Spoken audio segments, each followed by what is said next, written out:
शिक्षण मंत्र्यांच्या राजीनाम्यासाठी आंदोलन करणाऱ्या सोनम वांगचुक यांना आंदोलन स्थळावरून हटवलं। उपोषणाच्या 21व्या दिवशी कारवाई।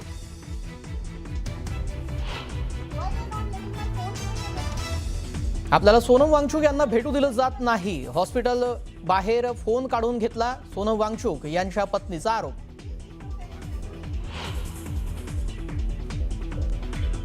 सोनम वांगचुकला हॉस्पिटलमधून सोडलं नाही तर लॉंग मार्च नेतृत्व आपण करणार, सोनम वांगचुक यांच्या पत्नीचा निर्धार।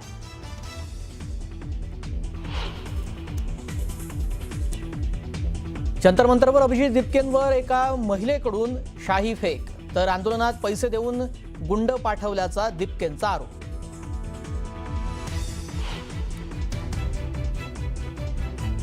धर्मेंद्र प्रधान यांच्याकडे असं काय सोनं लागलंय त्यामुळे त्यांचा राजीनामा घेत नाही, उद्धव ठाकरेंचा केंद्र सरकारला सवाल।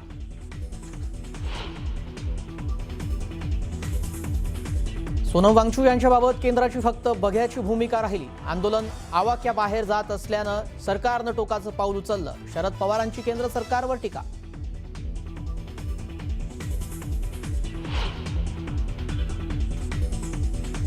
राष्ट्रवादीचे दोन्ही पक्ष विलीन होणार असल्याच्या चर्चा, भाजपनं दोन्ही पक्षांना एकत्र येण्याचा प्रस्ताव दिल्याची सूत्रांची माहिती।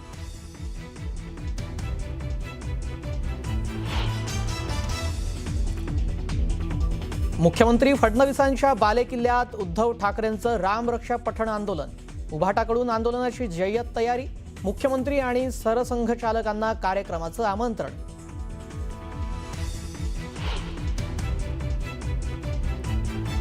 नीट परीक्षेच्या निकालाचा घोळ संपेना, उत्तरपत्रिकेत 522 गुण दाखवले तर स्कोअर कार्डवर अवघे 95 गुण प्राप्त, बीडमधील विद्यार्थ्याचा आक्षेप।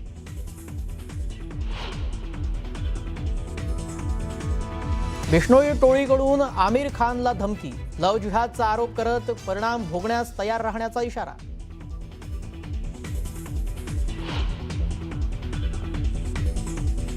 आणि भारताच्या अवकाश क्षेत्रातील ऐतिहासिक क्षण, पहिलं खासगी रॉकेट विक्रम-1चं यशस्वीरित्या लॉन्च।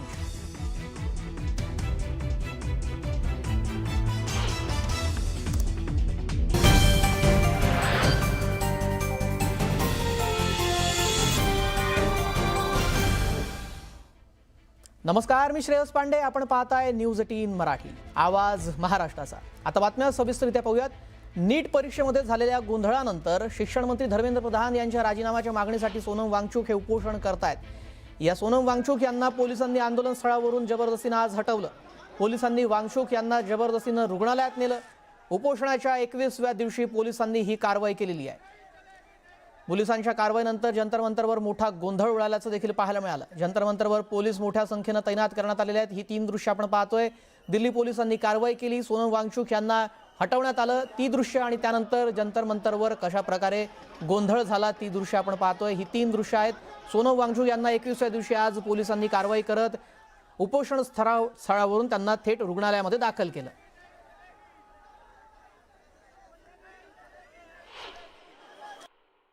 सोनम वांगचुक जैसा जो इंसान, जो गांधी आज के देश में दूसरा गांधी कहलाया जाता है, उसको दिल्ली पुलिस घसीट कर गाली गलौज करके लेकर गई है। यहाँ पर जितने स्टूडेंट थे जब वो रोक रहे थे उनसे मारपीट की गई है। मैं जब जंतर मंतर आता मेरे साथ भी पुलिस ने मारपीट करी है। मुझे आगे क्या है? बिना इसके लेकर गए, लोगों के फोन भी छीन कर लेकर गए। ये पुलिस ने, ये आरएसएस के गुंडे, ये दिल्ली पुलिस ने, ये आरएसएस के गुंडे 60 साल के इंसान को, इतने बड़े साइंटिस्ट को ये गाली गलौज करके घसीट कर लेकर जाते हैं यहाँ से।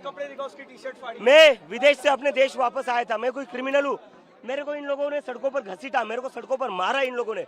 और जब मैं चिल्ला रहा था मदद के लिए, मेरा मुंह दबाया गया दिल्ली पुलिस के द्वारा और कहते क्यों चिल्ला रहा है तू बहुत चर्बी चढ़ी थी तुम लोगों में, अब दिखाते हम तुम लोगों को हम क्या है। ये दिल्ली पुलिस का रवैया, ये गुंडे है, ये पुलिस ने, ये आरएसएस के गुंडे हैं। और ये सोनम सर को कहाँ लेकर गए हमें पता नहीं है, लेकिन आज जो भी हुआ है उससे एक चीज तो साफ हो गई, इस देश में डेमोक्रेसी नहीं है। माझा तोंड दाबला, मला माझ्यासोबत मारहाण केली, मला रस्त्यावर त्यांनी पूर्ण ड्रॅग केलं रस्त्यावर आणि मला म्हणले कसं काय जंतर मंतरवर जातो बघतो तू आणि तो सोनम वांगचुकला बघून घेतो आम्ही। तुम्ही इथपर्यंत कसे आले? पोलिसांनी तुम्हाला मला इथून मागून भिंतीवरनं चढून यावं लागलं। पोलिसांनी बॅरिकेड लावून ठेवले होते, पोलीस आत नव्हते येऊ देत मला, तर मला ह्या भिंतीवरनं चढून यावं लागलं लपून। सोनम सरांना कुठल्या हॉस्पिटलला घेऊन गेले काय तुम्हाला काय माहिती कधी दिली गेली पोलिसने अजून काहीच माहिती दिली नाही. पोलिसने सोनम सरांना फोर्सफुली घेऊन गेलेले. इथून निघायच्या आधी माझं सोनम सरांसोबत बोलणं झालं होतं. आम्ही 20 जुलैच्या मार्चची प्लॅनिंग करत होतो आणि सोनम सर म्हणलो ते 20 जुलैचा मार्च आपला चांगला झाला पाहिजे. पोलिसांकडनं आपलं ट्विट केलं गेलं दिल्ली पोलिसांकडनं अभिजित त्यांनी सांगितलं की त्यांची तब्येत खालावत होती आणि कोर्टाच्या सूचनेनुसार आम्ही त्यांना घेऊन हॉस्पिटलला गेलेलो आहोत. काल संध्याकाळी सोनम सरांनी एक व्हिडिओ टाकला. त्याच्यात ते म्हणले की ते 20 तारखेला इथून मार्च करणार आहे आणि ते हॉस्पिटलाइज होणार नाही सरांनी स्वतः सांगितलं होतं. आज जे पोलिसनी केलेले आज जे मोदींनी केलेले ते अतिशय नीच हरकत आहे. या सरकार ही जी सरकार आहे ही तानाशाही सरकार आहे. सोनम वांगचुक का daily monitor health bulletin issue कर रहा था तो आज सुबह अराउंड 7:30 मुझे कॉल आई कि he has been forcefully lifted to some government hospital. फिर मुझे पता लगा कि he has been shifted to सबजिंग hospital. He was forced by some police officials and he was lifted to सबजिंग हॉस्पिटल. तो आज जो अभी मिलने तो नहीं दिए गया लेकिन उनके कमरे के बाहर मुझे कुछ जो हेल्थ जो उनकी जो मॉनिटर कर रहे हैं डॉक्टर्स उन्होंने जो पैरामीटर्स बताए हैं उसमें थोड़ा उनका पोटाशियम आज उनका कम आया है. जो कल इवनिंग था उसमें वो थोड़ा लोअर साइड पे है और यूरिन में कीटोन्स हैं और वो स्टेबल है. सुबह सुबह इन लोगों ने डॉक्टर की टीम है बोल करके 10 पुलिस वालों को अंदर भेजा, जो कि हम समझ गए थे कि शायद पुलिस वाले हैं क्योंकि वो डॉक्टर जैसे दिखाई नहीं दे रहे थे. और सारे वॉलंटियर्स को उन्होंने कहा कि आप जगह से हटिए. ऑल द वॉलंटियर्स टोल्ड कि सर 8:45 को इनका चेकअप होता है तो आप 8:45 को आइए. हम रिक्वेस्ट करते रहे कि सर आप आइए करके. और सडनली इन्होंने अनाउंस करना चालू कर दिया कि हाई कोर्ट का ऑर्डर है, सर को ले जाना पड़ेगा सोनम सर को. सुबह जब अचानक से सोनम वांगचुक जी यहाँ थे तो उनको जबरदस्ती हंगर फ्यूडर करके जबरदस्ती पुलिस उठा के लेके चली गई. कुछ पता चला कहाँ कौन सा हॉस्पिटल में ले गई है कुछ ऐसी अभी ऐसी कोई जानकारी तो नहीं है. दरम्यान सोनम वांगचुक यांना भेटू दिलं जात नसल्याचा आरोप सोनम वांगचुक यांच्या पत्नीनं केलेला आहे. पतीला का भेटू दिलं जात नाही असा सवाल त्यांनी उपस्थित केलेला आहे. सोनम वांगचुक यांना जबरदस्तीनं रुग्णालयामध्ये आणल्याचा आरोप त्यांनी केला. 20 तारखेच्या आंदोलनामध्ये सोनम सहभागी न झाल्यास आपण नेतृत्व करणार असल्याचं देखील त्यांनी ठणकावून सांगितलं.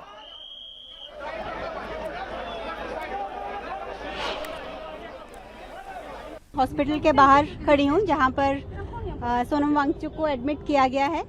आज सुबह उन्हें जंतर मंतर की साइड से यहाँ पर लाया गया बिना उन्हें बताए या बिना मुझे बताए.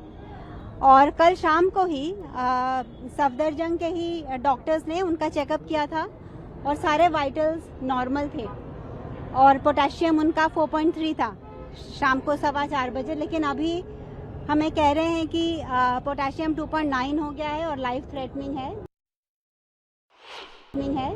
लेकिन जब हमने कहा कि रिपोर्ट दिखाइए क्योंकि हम बिना रिपोर्ट के कुछ भी उनको देना नहीं चाहते हैं. मैंने क्लियरली ये कहा है कि कुछ भी ओरल या इंट्रावेनस बिना मेरी कंसेंट के उनको नहीं दिया जाएगा और जो भी दिया जाएगा वो रिपोर्ट के बेसिस पे दिया जाएगा. लेकिन वो हमें वो रिपोर्ट दिखा तो रहे हैं जिसमें 2.9 है उनका पोटेशियम, लेकिन दे नहीं रहे.